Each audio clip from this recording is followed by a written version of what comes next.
Hello everyone.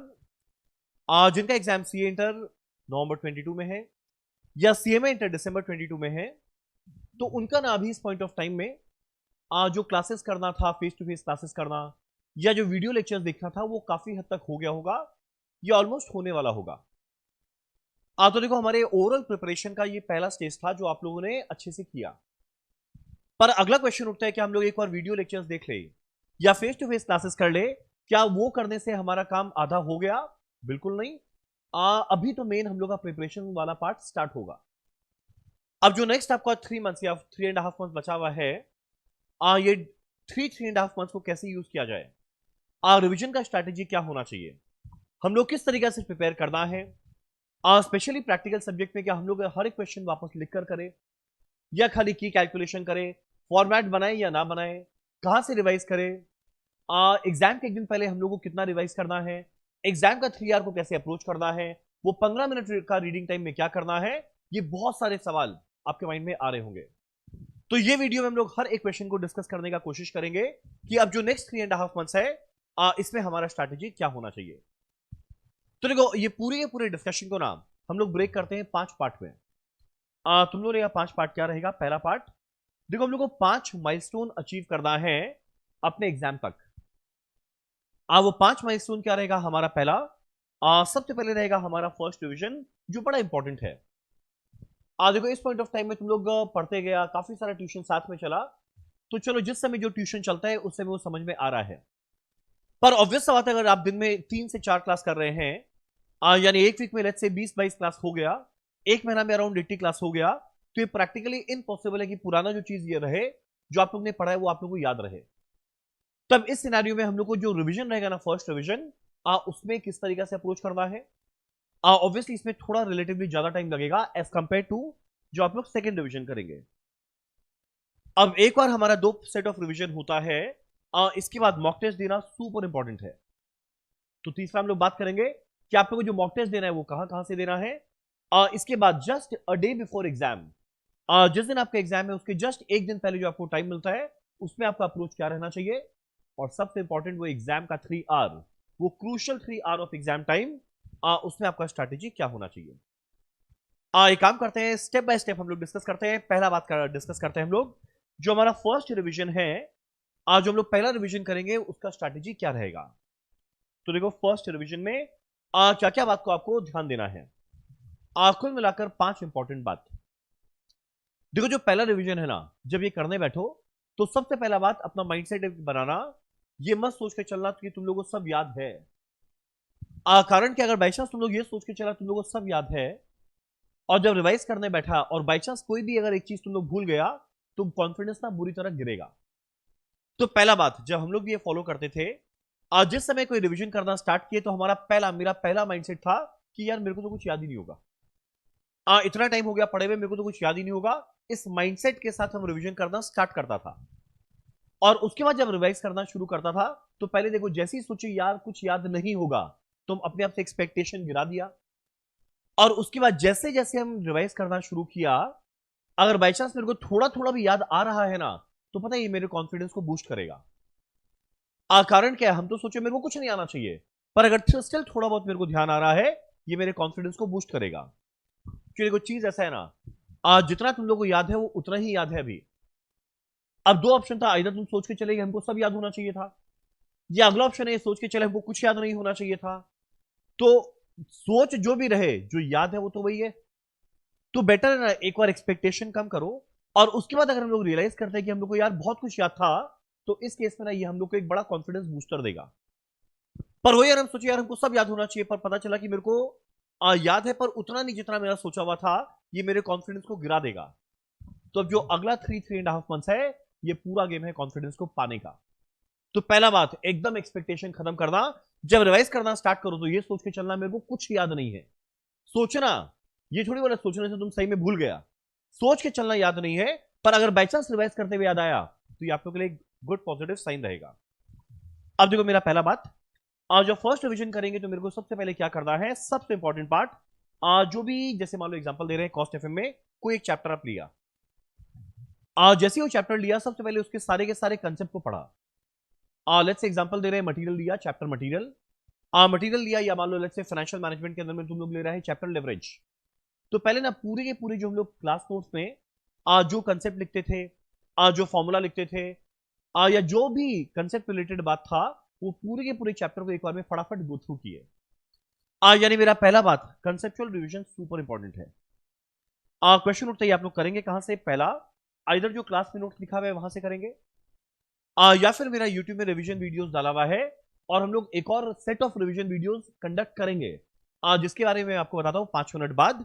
तो इधर class notes revise किया या फिर यूट्यूब के रिवीजन वीडियो से रिवाइज किया। तो पहला बात, एक चैप्टर लिया, सारे कंसेप्ट फॉर्मूला नोट को एक बार गो थ्रू कर लिया, पहला स्टेप डन। अब ये करने के बाद तुम लोग के माइंड में क्वेश्चन आएगा, तो चलिए एक बात बताइए भैया, एक बार हम लोग सारे के सारे कंसेप्ट को पढ़ लिए, अब क्या हर एक क्वेश्चन लिख लिख कर रहे हैं या फिर क्या करें? तो देखो ऐसा है ना, आइडियलिस्टिकली एज ए टीचर बोलेगा हाँ यार तुम हर चीज लिख कर, आइडियलिस्टिकली लिख कर करना चाहिए, पर क्वेश्चन उठता है क्या ये प्रैक्टिकली फीजिबल है इस पॉइंट ऑफ टाइम में? आंसर है नहीं। अगर स्पेशली अगर आप दोनों ग्रुप दे रहे हैं साथ में, तब अगर एक ग्रुप दे रहा है तो फिर भी शायद टाइम मिल जाए, पर जो बोथ ग्रुप दे रहा है तो हम खाली 2 सब्जेक्ट का बात नहीं कर रहा है, यहां है हम लोग को कवर करना है 8 सब्जेक्ट एक साथ। अगर 8 सब्जेक्ट का हर एक चीज को हम लोग लिखकर प्रैक्टिस करना शुरू कर दिए, तब यकीन मानो आपके पास उतना टाइम सफिशिएंट नहीं है। यानी यहां पे पता है आपको थोड़ा सा स्मार्ट अप्रोच करना पड़ेगा। क्या करेंगे? रिटन प्रैक्टिस करेंगे, जरूर करेंगे, पर कितना करेंगे? हर एक वैरायटी के क्वेश्चन का 2 से 3 question proper format working notes के साथ। जैसे मान लो एग्जांपल, चैप्टर हम लोग ले रहे हैं मटेरियल, पहला आया stock level. Let's say stock level में हम लोग 7-8 क्वेश्चन किए, तो उसमें ना कोई 2-3 क्वेश्चन पूरा फॉर्मेट के साथ, प्रेजेंटेशन के साथ, वर्किंग नोट के साथ करना, और 2-3 का टाइम भी मिले तो एटलीस्ट 1-2 करना, पर वो करना।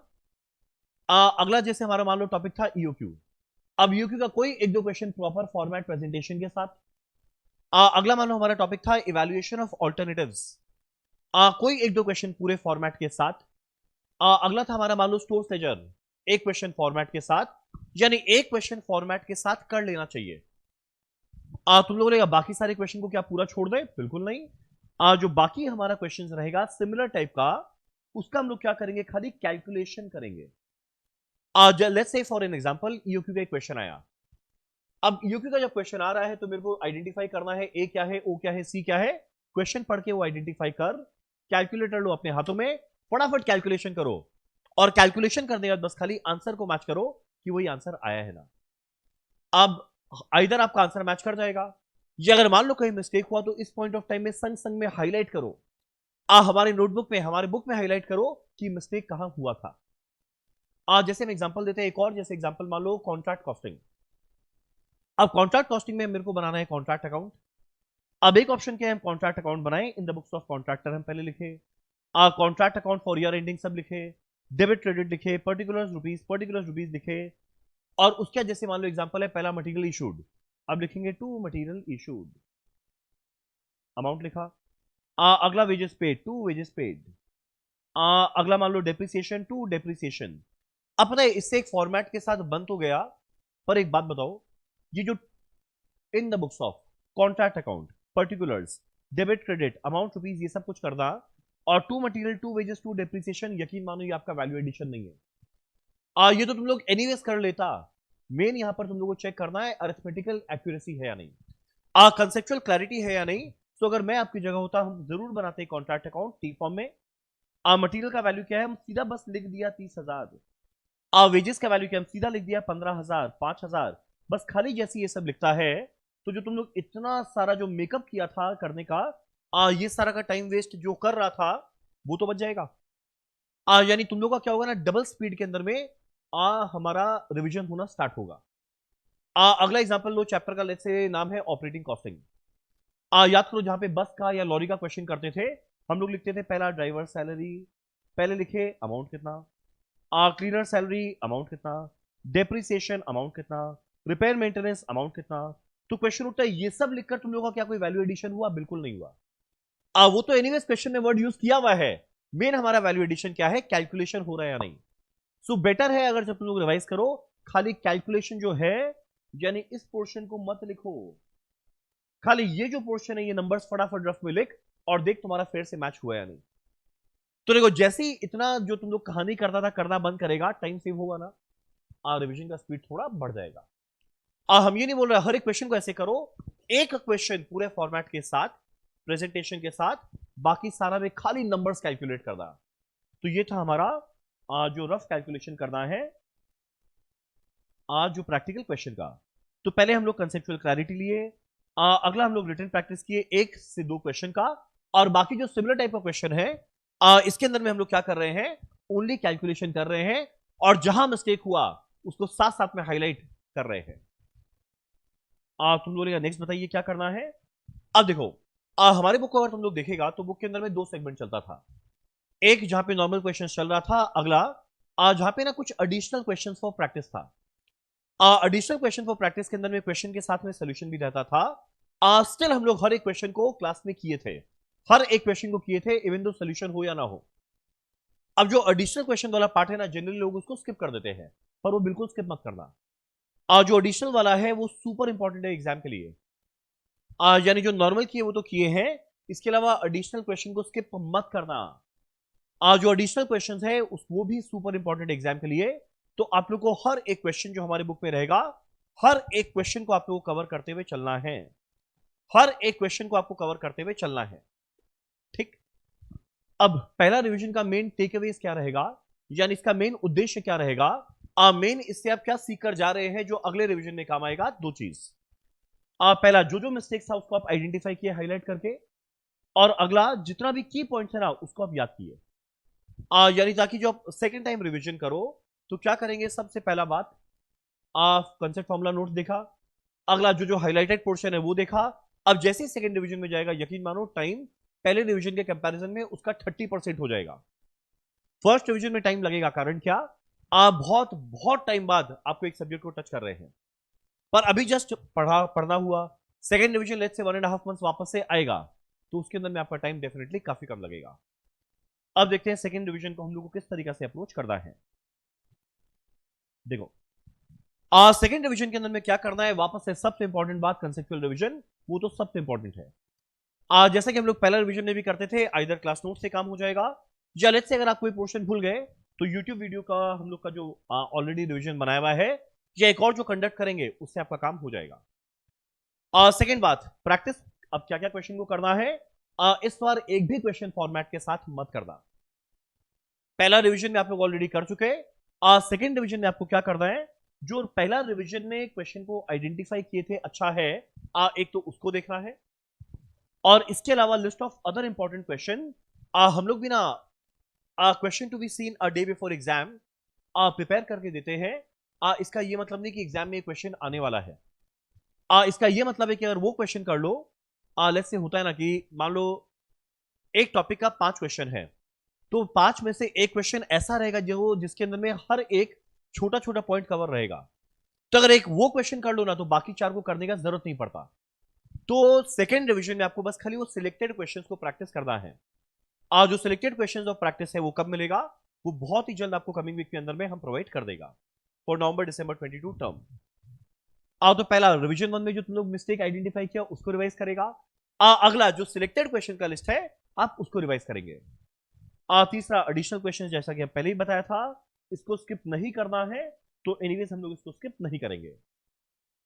फोर्थ आता है थ्योरी, और स्पेशली थ्योरी बहुत बड़ा सेफगार्ड बनता है कौन से सब्जेक्ट में, कॉस्ट में। क्वेश्चन उठता है कारण क्या, कारण क्या है ना कि देखो हमारा पेपर होता है 120 मार्क्स का, 120 मार्क्स के अंदर में 100 मार्क्स का जनरली प्रैक्टिकल रहता है, और 20 मार्क्स का थ्योरी रहता है ऑप्शनल में। अगर बाई चांस पेपर इजी आया और आपको प्रैक्टिकल आता है तो झमेला ही नहीं, 100 मार्क प्रैक्टिकल किया काम खत्म। पर अगर बाई चांस क्वेश्चन में कहीं पे कोई एक अच्छा ट्रिक पूछ दिया, तो एग्जाम का वो 3 घंटे के प्रेशर वाले सिनेरियो में एक नया क्वेश्चन जो तुम लोग देखेगा, भले वो इजी हो, पर वो 3 घंटे के प्रेशर में अपना दिमाग चलाना और उसको सॉल्व करना थोड़ा डिफिकल्ट होता है। इंपॉसिबल कुछ नहीं है, थोड़ा डिफिकल्ट होता है। तब उस सिनेरियो में अगर आपका थ्योरी प्रिपेयर किया हुआ है तो एक बहुत बड़ा सेफगार्ड बनेगा। क्वेश्चन उठता है थ्योरी हम लोग कैसे पढ़ेंगे, ये बस कुछ देर का टाइम तो अभी हम तुरंत बताता है इसी पर्टिकुलर वीडियो में। अब पहला रिवीजन हुआ, अगला सेकंड रिवीजन हुआ। अब हम जैसा कि जस्ट कुछ देर पहले बता रहा था कि रिवीजन वीडियोस आइदर आप क्लास नोट्स पढ़ दो या रिवीजन वीडियोस को रेफर करो। अब देखो रिवीजन वीडियोस में ऐसा है ना कि हम बताते हैं जनरली जो हम लोग फेस टू फेस क्लासेस लेते हैं इसमें हम लोग देखते हैं दो तरह के स्टूडेंट हैं।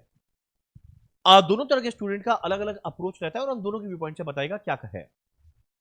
पहला एक सेट ऑफ स्टूडेंट ऐसा रहेगा जिसको खाली कंसेप्ट रिवाइज करा दो, आगे वो पूरा का पूरा क्वेश्चन अपने आप कर लेगा।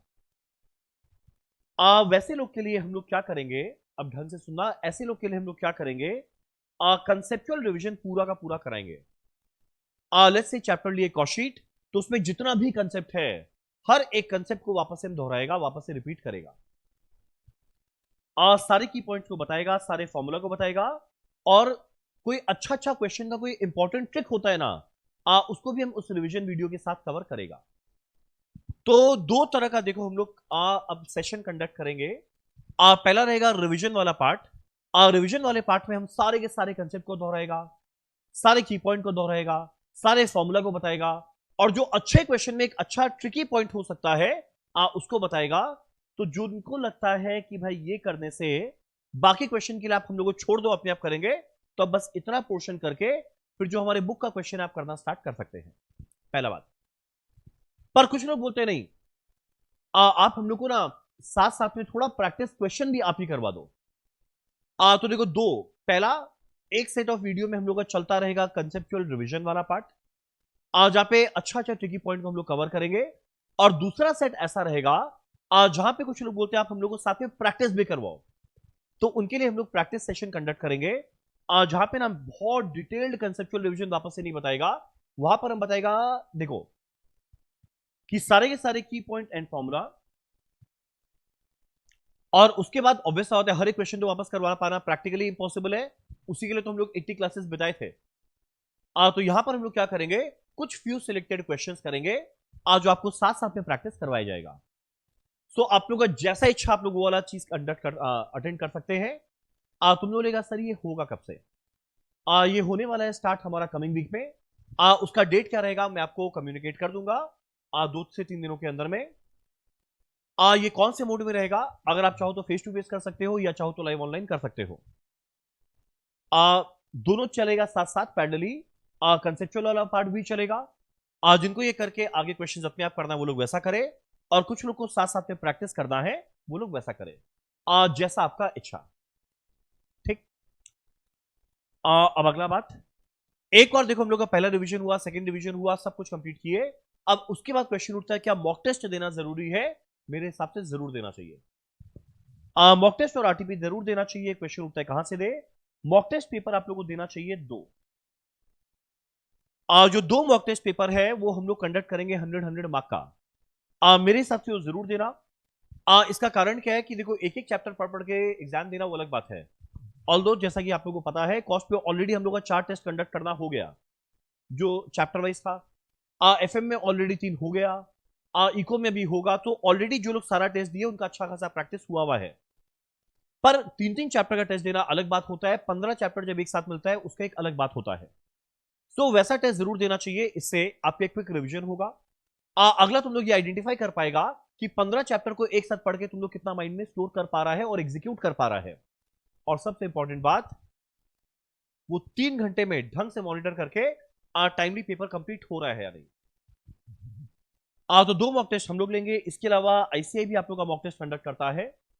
सो यहां पर होगा 2, यहां पर होगा 2, 4 में से मेरे हिसाब से proper format, proper exam environment में एटलीस्ट 2 मॉक टेस्ट देना चाहिए, कम से कम एक तो देना ही चाहिए, हो सके तो 2 दे दो, और 4 का टाइम मिले तो बहुत अच्छा बात, पर जो बोध ग्रुप दे रहा है उनको शायद 4 मॉक टेस्ट देने का टाइम ना मिले पूरा का पूरा 3 घंटा लगा के, तो 1 से 2 वो लोग पूरा ढंग से देना, और जो बाकी मॉक टेस्ट है वो लोग क्वेश्चन देख के फटाफट सॉल्व कर लेना, देखना अरिथमेटिकल एक्यूरेसी सही चल रहा है ना, कंसेप्चुअल क्लैरिटी सही चल रहा है या नहीं। अगला बात आता है आरटीपी। तो आरटीपी 1 नवंबर 22 टर्म जो आप लोग का रिलीज होगा वो तो करना ही है, साथ में मई 22 टर्म का भी करना चाहिए, 2 टर्म का आरटीपी जरूर करना चाहिए। इसके बाद की टेक अवेज इसमें क्या रहेगा, revision, time monitoring and working note. Test देने का फायदा क्या है, एक 1.5 डेज में आप रिवाइज करेंगे, अगला टाइम मॉनिटर हो पा रहा है, अगला वर्किंग नोट कितना बनाना है कितना स्किप करना है, वो जब तक तुम लोग 3 घंटे का पेपर नहीं देगा आइडिया ही नहीं लगेगा। ठीक। अगला बात, मेरा क्वेश्चन उठता है डे बिफोर एग्जाम। जिस दिन आपको एग्जाम रहेगा उसके जस्ट एक दिन पहले आपको खाली 1.5 डेज का टाइम मिलेगा। लेट्स से 2 से 5 एग्जाम है, घर पहुंचते बसता है 6, 1 घंटा रेस्ट करेंगे बजा 7। अब 7 बजे पढ़ना शुरू करेगा वो वाला दिन। नेक्स्ट डे रहेगा पूरा, और उसके नेक्स्ट डे मॉर्निंग में बस 10 बजे तक का टाइम रहेगा। कारण क्या है, वापस से आपको रेडी होकर एग्जाम देने के लिए जाना है। सो ये 1.5 डेज के अंदर में कैसे रिवाइज किया जाए, यहां पे आपको बड़ा स्मार्ट स्टडी करना पड़ेगा। यहां पर क्या करेगा, फटाफट कंसेप्ट को देखेगा। कहां से देखेगा, क्लास नोट्स और रिवीजन वीडियो सेकंड प्रायोरिटी है। अगर मान लो रिवाइज करते हुए कोई क्लास नोट से कोई चीज को रिवाइज नहीं हो पाया, एकदम भूल गया, तब रिवीजन वीडियोस में जाना। अदरवाइज उस दिन भाई सोशल मीडिया से दूर रहना। पहला बात कंसेप्ट को रिवाइज किया। अगला बात कंसेप्ट सॉरी क्लास नोट्स को देखा, और बाई चांस फिर अगर रिकॉल ना हो पाए तो यूट्यूब के रिवीजन वीडियोस को देखना। उसके बाद एडिशनल क्वेश्चंस को करना है, ये हम बार बार रिपीट कर रहा है। और जो मेरा लिस्ट रहेगा question to be seen a day before exam, उसमें एनीवेज जो जो इसमें लिखा हुआ रहेगा, जो जो क्वेश्चन इसमें रहेगा, आपको सिर्फ उतना ही क्वेश्चन करना है। इसके अलावा एक भी क्वेश्चन और नहीं करना, बस खाली question to be seen a day before exam. जिसका लिस्ट मैं दूंगा, खाली आपको उतना ही करना है। और थ्योरी कॉस्ट में स्पेशली जरूर करना। ज्यादा टाइम नहीं लगेगा आपको, खाली 3 आवर लगेगा, वो जरूर करना। क्वेश्चन उठता है थ्योरी हम लोग कैसे पढ़े, क्या करें। देखो, वैसे जो लोग गूगल ड्राइव लिए थे उनको ऑलरेडी थ्योरी क्लासेस मिला हुआ था। वैसे मेरा यूट्यूब में अपलोड किया हुआ है। इसलिए जब अभी हम रिवीजन स्टार्ट करेगा, तो साथ ही साथ ना हम थ्योरी का भी रिवीजन करवाना, थ्योरी वाले पार्ट को भी साथ साथ में कवर करते हुए चलेगा। यानी शॉर्ट थ्योरी को, और देखो बेस्ट पार्ट है ना कॉस्ट एफएम की थ्योरी का, यहाँ पे तुमको वर्ड टू वर्ड कुछ याद नहीं करना। वर्ड टू वर्ड बिल्कुल भी याद नहीं करना, यहाँ पे बस खाली समझना है और अपने वर्ड्स में लिखना है। ठीक, कंसेप्चुअली सही होना चाहिए। तो इसका थ्योरी करने में ना ज्यादा टाइम लगता नहीं है। अगर तुम लोग पूरा का कुल मिलाकर 3 आवर दे दिया, 3 से 4 घंटा दे दिया ना, तो एक बार देखो हम लोग जब पढ़ेंगे तो हम लोग को शायद 5-6 घंटा लगे पूरा थ्योरी कवर करने में। पर उसका जब रिवाइज करेगा, खाली 3 से 4 घंटा दे दिया, आपका पूरा का पूरा थ्योरी अच्छे से रिवाइज हो जाएगा। तो थ्योरी जरूर करना है।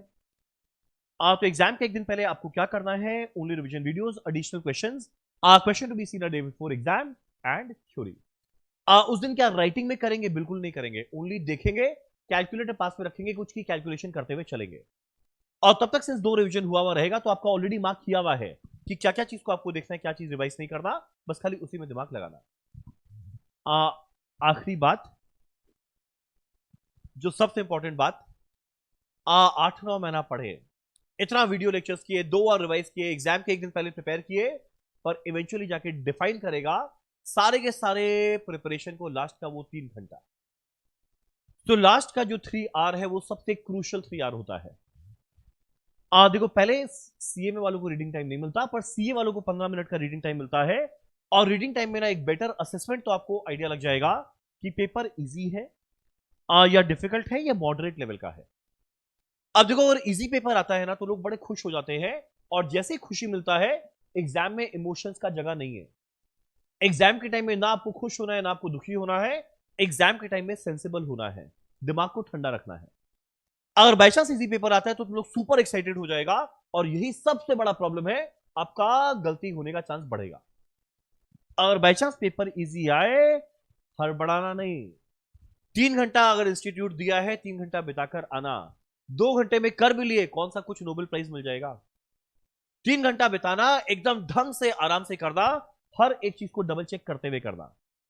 देखो, और पेपर थोड़ा सा अच्छा रहता है ना, तो हम लोग का ऑटोमेटिकली कंसेंट्रेशन लेवल बढ़ जाता है, तो हर चीज को ढंग से करते हैं। पर वही अगर बाई चांस पेपर इजी होता है ना, हम लोग थोड़ा लाइटली लेते हैं, उस समय थोड़ा रश में चले जाते हैं। उस समय अगर इजी पेपर आए, दिमाग को ठंडा रखना, ढंग से डबल चेक करते हुए, आराम से करते हुए चलना। कारण क्या है, इजी पेपर में मिस्टेक होने का चांसेस थोड़ा बढ़ जाता है। तो इजी पेपर आया तो मन को तो अच्छा लगेगा, पर दिमाग को थोड़ा ठंडा रखना, तो मार्क्स को भी अच्छा लगेगा। अगला बात, अगर बाई चांस पेपर डिफिकल्ट आता है, तो ये सबसे बड़ा पैनिक सिचुएशन होता है स्टूडेंट्स के लिए एग्जाम के टाइम। जैसा कि अभी जो जस्ट पिछला टर्म गया था, May 22, उसमें कॉस्ट का पेपर एक अच्छा गुड डिसेंट स्टैंडर्ड का था। वो कोई भी एंगल से इजी पेपर नहीं था। अब पेपर अच्छा स्टैंडर्ड का था, पर अगर बाई चांस पेपर अच्छा स्टैंडर्ड का रहता है, उस समय अगर तुम लोग का पहला टारगेट रहेगा, आज सबसे पहला बात 100 नंबर अटेम्प्ट कर देगा। देखो, अगर डिफिकल्ट पेपर आया, पहला चीज, तुम लोग जो थ्योरी प्रिपेयर किया है वो तुम लोग के लिए पहला सेफगार्ड बना। अगर पेपर डिफिकल्ट आता है ना, तो सबका पहला टारगेट होता है, कोई 90 और या 80 सोच के जाता है, उसको अपने टारगेट को रिवाइज करना चाहिए। कैसे रिवाइज करना चाहिए? डिफिकल्ट पेपर आया, पहले 40 पार कर, अगला 40 पार होगा, फिर एग्जामेशन पार कर, और एग्जामेशन पार करने के बाद फिर T20 की तरह खेलो। अब क्वेश्चन उठता है 40 पार कर, उसमें सबसे पहला बात, अगर तुम लोग थ्योरी पढ़ा है वो तुम लोग के लिए एक अच्छा खासा सेफगार्ड रहेगा। अगला बात, अब देखो 120 नंबर का पेपर है, 120 में आपको अटेम्प्ट करना है 100 मार्क। अब 100 मार्क जो रहेगा अटेम्प्ट करने का, उसमें अगर आप लोगों का थ्योरी प्रिपेयर किया हुआ है तो 20 नंबर थ्योरी का कर लिए। So out of 120, 20 marks theory का कर लिए, और जो रिमेनिंग 100 मार्क का पेपर है उसमें तुम लोग को 80 मार्क का प्रैक्टिकल करना है। ठीक, अब बताते हैं पेपर कितना भी डिफिकल्ट आ जाए, मतलब जबरदस्त डिफिकल्ट भी आ जाए, अगर तुम लोग का सारा चैप्टर एक बार डिसेंट तरीका से पढ़ा हुआ है, रिवाइज किया हुआ, एग्जाम के एक दिन पहले प्रिपेयर किया हुआ है, तो वह कितना भी खतरनाक से खतरनाक पेपर आ जाए, 100 में से कितना गंदा क्वेश्चन पूछ देगा, 50 नंबर, 60 नंबर, उससे ज्यादा खराब क्वेश्चन वो पूछ नहीं सकता। कारण क्या है? जब भी कोई डिफिकल्ट पेपर बनता है, वो एक एवरेज स्टूडेंट को पास कराने लायक तो बनता ही है। एक्स्ट्राऑर्डिनरी स्टूडेंट जो बहुत अच्छे से प्रिपेयर किया है, एक्स्ट्राऑर्डिनरी का मतलब ये नहीं ब्रिलियंट माइंड, जो अच्छे से टाइम देके प्रिपेयर किया है। हम बताते, कितना भी गंदा पेपर आ जाए, 100 में तुम लोगों को 60 नंबर तो कम से कम आएगा, कम से कम। तो भाई अगर 60 मार्क्स आता है, इमेजिन करो ना, 100 में 40 मार्क नहीं आता, यानी 40% पेपर का नहीं आता प्रैक्टिकल में। ये हाइपोथेटिकल सिचुएशन, ऐसा जिंदगी में नहीं होगा। हम बता रहे वर्स्ट के सिनेरियो, तो 100 में 60 नंबर यहां पर आया, 20 नंबर थ्योरी आया, अगर तुम लोग 80 मार्क्स का अगर डिफिकल्ट पेपर में अटेम्प्ट करके आ गया ना, तो एग्जामेशन पक्का है। कारण कि अगर पेपर डिफिकल्ट है, वहां पे थोड़ा मार्क्स अच्छा मिलता है, थोड़ा स्केल अप होता है। इवन दो मेट 22 का पेपर डिफिकल्ट था, पर जो लोग एटलीस्ट 100 नंबर अटेम्प्ट करके आए, with reasonable accuracy, let's say उसको 60-70 नंबर ठीक ठाक आता था, तुम लोग जाकर देखना, मैक्सिमम लोग पास है और काफी लोग का एग्जामेशन आया हुआ है। और हमारे तो कितने सारे स्टूडेंट लोगों का 90 प्लस आया हुआ है, जबकि पेपर डिफिकल्ट था। तो जब पेपर डिफिकल्ट आया, तो इसमें पैनिक का बात नहीं है, बस खाली भाई बात को ध्यान रखना, 100 नंबर अटेम्प्ट करके आना, जिसमें 20 नंबर थ्योरी का होना चाहिए। अब जो बाकी 80 मार्क्स है, 80 में कुछ तो आएगा, 40-50 नंबर तो आएगा, जो आए वो ढंग से पहले वो एक क्वेश्चन को आइडेंटिफाई करके करना। और जो बाकी क्वेश्चन नहीं आता है, उसमें पैनिक का क्या बात है भाई, तुम अकेला नहीं है जो जिसको नहीं आता, इंडिया में कई लोगों को नहीं आता है। तब उस समय ऐसा तो नहीं है कि पूरा ब्लैंक हुआ हुआ रहेगा, आज जितना स्टेप लिख पाओ लिखना, स्टेप मार्किंग मिलता है, स्टेप मार्किंग जबरदस्त मिलता है, और स्पेशली जो पेपर डिफिकल्ट आया है, उसमें तो स्केल अप होने का भी चांसेस रहेगा। सो डिफिकल्ट पेपर को घबराना नहीं है, डिफिकल्ट पेपर में अगर दिमाग ठंडा है तो एनीवेज पास है। अब अगला जो मॉडरेट है, तो अगर मॉडरेट पेपर यानी जिसके अंदर में मान लो लेट्स से तुम लोग को आउट ऑफ 100 मार्क 80 मार्क के आसपास आता है, 20 नंबर तुम लोग को उतना नहीं आ रहा है, तो घबराने का बात नहीं है, थ्योरी जो तुम लोग किया वो होगा, और स्टेप मार्किंग तो हमारे पास है ही। सो 3 घंटा में सबसे इंपॉर्टेंट बात है, 3 घंटे के अंदर में माथा में दिमाग में ये मत लेकर चलना कि ये पर्टिकुलर पेपर, और ये 8 सब्जेक्ट में अप्लाई करता है कि इस पेपर में तो 90 प्लस लेकर आना है। अगर पेपर डिफिकल्ट आ गया तो 90 प्लस कहां से लेकर आएगा? आज जो तुम्हारा टारगेट है उसको रिवाइज करना, ताकि उस समय एग्जाम का प्रेशर कम हो, और जैसे एग्जाम का प्रेशर कम होगा, प्रेशर कम होने पे परफॉर्मेंस अपने आप बेटर होता है। पर वही अगर तुम लोग मान के चले गए यार मेरे को तो इसमें 90 लेके आना है, और मान लो पेपर 70 के लायक ही है, तो इवन तो जो 70 भी आने का उम्मीद था ना, वो भी कम हो जाएगा। कारण क्या, वो 3 घंटा लिखते लिखते माइंड में चलेगा, यार मेरा तो इसमें 90 नहीं आ रहा है, हम क्या करें। तो इसीलिए मेरा रिक्वेस्ट है, कोई सब्जेक्ट में पहले से प्री डिफाइंड टारगेट मत रखना। आईसीआई कभी भी कोई भी क्वेश्चन पेपर को कभी भी डिफिकल्ट बना सकता है, तो उसके अंदर में 90 नहीं, रिवाइज करना आना चाहिए अपने टारगेट को। डिफिकल्ट पेपर आए, बिल्कुल नहीं घबराना है, थ्योरी करना, बाकी 80 नंबर अटेम्प्ट करना, जिसमें 40-50 ढंग से आता रहे, और बाकी जो नहीं है एटलीस्ट जितना स्टेप आए उतना लिखना, गारंटीड पास होगा, गारंटीड पास। और अगर ठीक ठाक लिखा है तो गारंटीड एग्जामेशन है, यानी अगर कोई 70-80 नंबर का भी ठीक से करके आया, उसको एग्जामेशन मिलेगा, भले वो बाकी 20-30 नंबर ढंग से नहीं लिखा। तो बस ये 3R को ढंग से संभालना। हमारा आज का आखिरी बात, हमारा प्रिपरेटरी मटेरियल क्या रहेगा जो हम लोग रिवाइज करेंगे, वो कहां से करना है? सबसे पहला बात, जो हम लोग का स्टडी मटेरियल आपको दिया हुआ है वहां से करना है। वो स्टडी मटेरियल में आईसीए का ऑलमोस्ट सारा क्वेश्चन कवर्ड रहेगा। इसके अलावा जो सीएमए, अच्छा इसके अलावा जो आपको इंस्टीट्यूट से स्टडी मटेरियल मिला है, अगर टाइम मिले तो देख लेना, साइकोलॉजिकली फील गुड फैक्टर के लिए। लेट्स एक चैप्टर कंप्लीट किया, कोई भी एक चैप्टर कंप्लीट किया, संग संग में देख लेना इसी का स्टडी मटेरियल, तुम लोगों को सारा क्वेश्चन सेम मिल जाएगा। तो एक साइकोलॉजिकली लगता है ना, चलो हम वो देख लिए। जो सीएमए इंस्टीट्यूट, जो सीएमए के स्टूडेंट है, उनको जो वर्कबुक मिलता है सीएमए इंस्टीट्यूट से, आप लोग को वो भी जरूर रेफर करना चाहिए, और वो ज्यादा होता नहीं है। हर चैप्टर में मैक्सिमम 3-4 क्वेश्चन रहता है, एक फटाफट क्विक रिवीजन हो जाएगा। उसका भी 90% क्वेश्चन हमारे बुक में कवर्ड रहता है। और लास्ट में आपको करना है थ्योरी। तो बस इतना सा इस बात मेरे को कम्युनिकेट करना था इस वीडियो में। आगे का स्टेप फॉरवर्ड क्या रहेगा, हम लोग रिवीजन वीडियो स्टार्ट करेंगे। किस दिन से स्टार्ट होगा, क्या स्टार्ट होगा, मैं नेक्स्ट 3 से 4 दिन में आपको अनाउंस कर दूंगा। कमिंग वीक में स्टार्ट होने वाला है। 2 तरह का रिवीजन रहेगा। पहला जहाँ पे ओनली कंसेप्चुअल रिवीजन रहेगा, सारे कंसेप्ट को हम वापस से रिपीट करेगा, फॉर्मूला बताएगा, और हर क्वेश्चन में जो ट्रिकी पॉइंट है उसको हम कवर करेगा। उसके चाहो तो आप अपना क्वेश्चन अपने आप करो, या जो लोग को कुछ प्रैक्टिस भी करना है हमारे साथ क्वेश्चन, तो वो लोग भी हमारे साथ आगे क्वेश्चन प्रैक्टिस कर सकते हैं। That's it. होपफुली आप लोग के लिए वीडियो फ्रूटफुल रहा होगा। तो एकदम काम माइंड के साथ आराम से अगला 3-3.5 मंथ्स को अच्छे से प्रोसीड करना है। Thank you so much, bye.